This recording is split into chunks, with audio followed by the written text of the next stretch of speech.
Hi guys! For today's video ay magda-dye tayo ng hair. As you can see, medyo humaba na siya. Ayan. Last dye ko nito, last April pa. And medyo reddish din na pinakulay ko. Ngayon parang naging brown na. Ayun, humaba na siya, diba?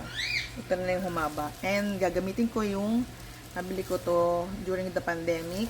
Mice and Sin. It's made in Korea. Color niya is Sahara Rose. O, diba si Jenny? So, yung laman ng isang box is may kasama na siyang ganito. And then gloves, plastic gloves. And then, ay, buti ka lang, ayusin ko lang kayo.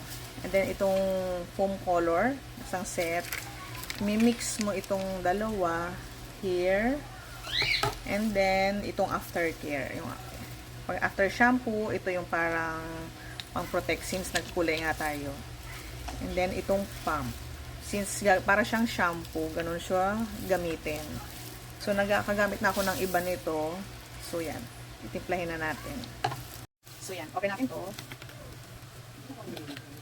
And then, i-mix natin yung solution 1 and solution 3 dun sa solution 2. And then, open natin to. I-mix natin dun sa solution 2.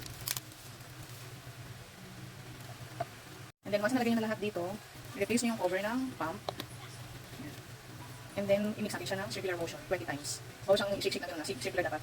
3, 4, 5, 6, 7, 8, 9, 10, 11, 13, 14, 15, 16, 17, 19, 20. Yan. And then, magsusuka tayo ng gloves since i-apply na natin yung hair color. So, para siyang shampoo. Maganda yung gloves niya kasi makapal. So, 3 to 3 times. Ayan, ganyan siya. Di ba yung supply? Supply na black.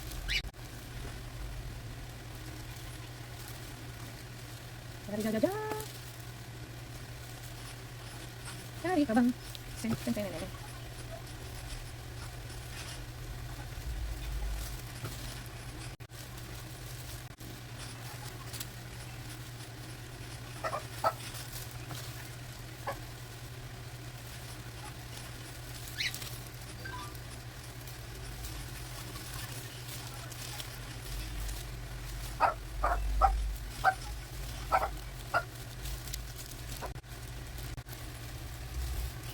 And I'm done.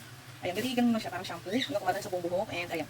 So, antay lang tayo ng 20 to 30 minutes. And diba, nalaman ko na siya ng lukewarm water hanggang maging clear na yung water. And then after yan, dali natin itong serum. Parang siyang conditioner. So, itong nadami kong natira. So, pag nababukin nyo, dalawang ganito ang kailangan nyo. Yung mga hanggang bralay na length, yan, dalawang ganito. Kasi ito, hanggang dito yung buhok ko, may marami pa natira. So, yun, I'll be back after 30 minutes.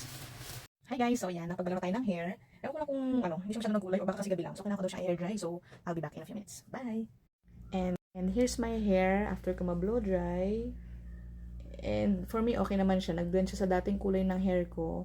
So, next time, papakita ko naman sa inyo kapag anong kulay niya kapag nasa labas. So, yun lang for now.